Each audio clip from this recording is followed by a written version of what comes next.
अस्सलाम वालेकुम नाजरीन, आज 2 नवंबर 2021 है और नाजरीन आज की इस वीडियो में दो मौज़ूआत के मुख्तलिफ पहलुओं का जायजा लेने की कोशिश करेंगे। नाजरीन, वक्त ज़ाया किए बगैर कैप्टन सफदर के चंद नए बयानात आपकी खिदमत में पेश कर रहा हूं और उसके बाद उन बयानात पे मैं अपना तबसरा और तज्जिया जरूर दूंगा। नाजरीन, कैप्टन सफदर कहते हैं कि मैं 2018 से मरियम नवाज को वजीर आजम देख रहा हूं और उसके बाद आगे जाकर खुद अपने ही इसी दावे की नफी कर देते हैं और बयान दाग देते हैं कि जब से मेरी शादी हुई है उस वक्त से मरियम नवाज को वजीर आजम देख रहा हूं। और आगे चल के वो कहते हैं कि मरियम नवाज से ज्यादा बहादुर और काबिल लीडर पाकिस्तान की सियासी पार्टियों में और कौन है, और अगर है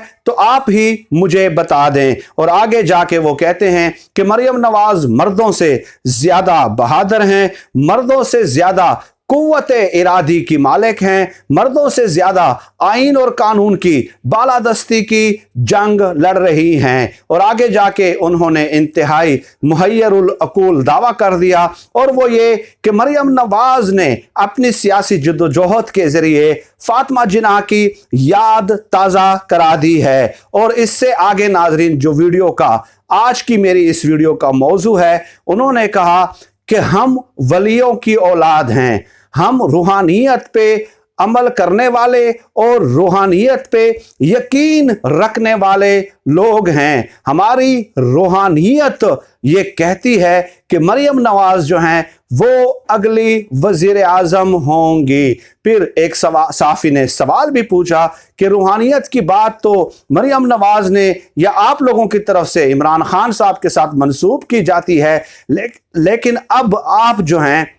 रूहानी अमलियात के जरिए, रूहानियत के जरिए मरियम नवाज को वजीर आजम देख रहे हैं। तो कैप्टन सफदर ने कहा कि हम जेन्युइन असली रूहानियत वाले लोग हैं। यह है नाजरीन दावा। अब इस दावे के कई पहलू हो सकते हैं। आपको याद होगा कि आसमा शिराजी साहबा ने इमरान खान साहब पे रूहानी अमलियात और तावीज़ात का इल्ज़ाम लगाया था और उसमें उन्होंने एक आर्टिकल ज़ब्ते तहरीर में लाया था और उस पर खासा शोर होगा भी बुलंद हुआ था मुख्तलिफ फोरम्स पे। लेकिन आसमा शिराजी ने अपने वो अल्फाज और आर्टिकल का वो कंटेंट वापस नहीं लिया। अब यहाँ पे आसमा शिराजी साहबा से मेरी रिक्वेस्ट है कि क्या वो इस आर्टिकल पे या इन बयानात पे जो खुद मरियम नवाज के शोहर ने दिए हैं कि हम रूहानी अमलियात पे यकीन रखते हैं और हमारा जो रूहानी अमल है उससे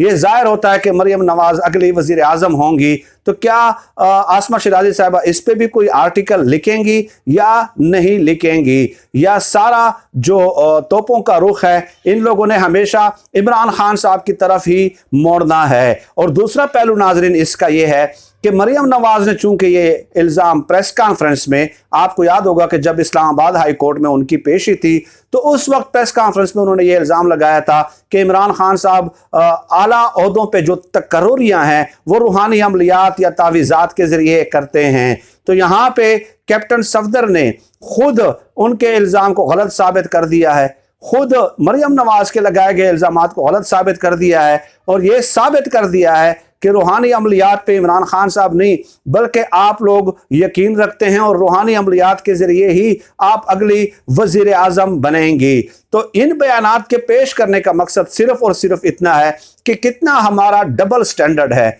कितना हमारा दोहरा मयार है। अब देखें जो भी है, कैप्टन सफदर उनके घर के बैदी हैं, कैप्टन सफदर उनके शोहर हैं। अगर वो इस तरह बात कर रहे हैं तो डेफिनेटली मीडिया को हरकत में आना चाहिए, इस पे आर्टिकल लिखने चाहिए कि मरियम नवाज कैसे रूहानी अमलियात के जरिए वजीर आजम बनेंगी,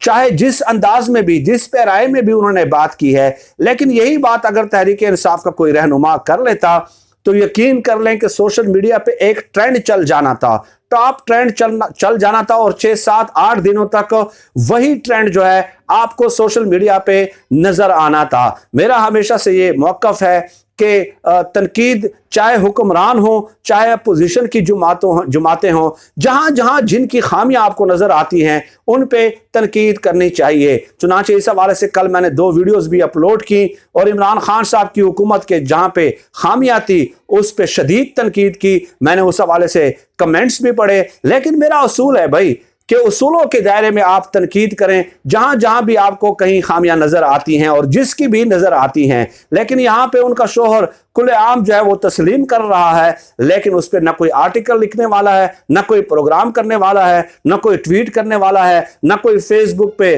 जो है ना पोस्ट लगाने वाला है। तो ये एक अलमिया है हमारी सियासत का और ये हमारी सियासत का एक डबल स्टैंडर्ड है। बहरहाल कैप्टन सफदर ने जो है एक सर्जिकल स्ट्राइक किया है आसमा शराजी साहिबा पे भी और जो दीगर एंकर्स हैं और खुद मरियम नवाज के मौक़िफ़ और बयानिए पे भी कि आप उनकी तरफ तोपों का रुख हमेशा मोड़े रखते हैं। लेकिन बात तो यह है कि इन चीज़ों के आप खुद कायल हैं। अब दूसरा मौजू नाज़रीन यह है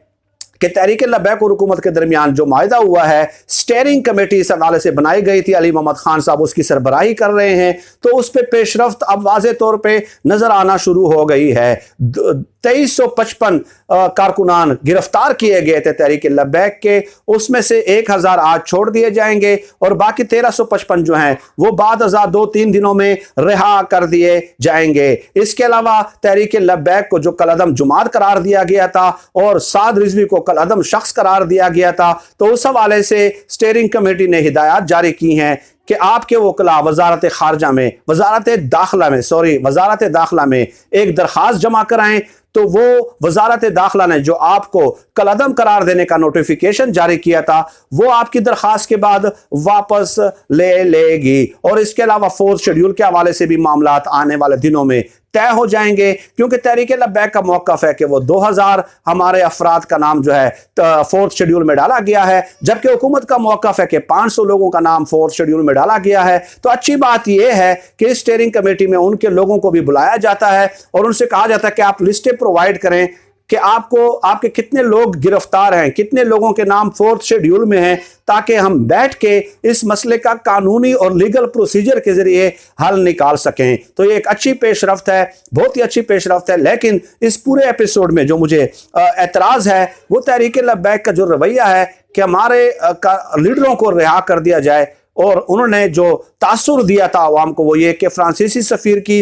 बेदखली के हवाले से हम एहतजाज कर रहे हैं। हालांकि बाद अज़ा जो वाक़यात हुए और जो माहिदा हुआ उसमें ये साबित हुआ है कि फ्रांसीसी सफ़ीर का मसला जो है वो तय हो चुका है और ये एहतजाज उसके लिए नहीं था, जो कि यकीनन अफसोसनाक बात है। आइंदा इस पार्टी को इस किस्म के तर्ज अमल से गुरेज करना होगा, क्योंकि डेफिनेटली किसी भी जुमात का सियासी रहनुमा गिरफ्तार हो और वो इस तरह जत्थों की सूरत में आके अगर ये कहें कि हम इस बुनियाद पे अपने लोगों को रिहा करना चाहते हैं, तो ये चीज़ कतई तौर पे एट एनी कास्ट किसी भी कीमत जो है काबिल कबूल नहीं है। इस तरह तो ये मुल्क जो है ये जंगल बन जाएगा, एक एनार्की फैल जाएगी। फिल वक्त नाज़रीन आज की इस वीडियो में इतना ही। पाकिस्तान जिंदाबाद, अल्लाह हाफिज़।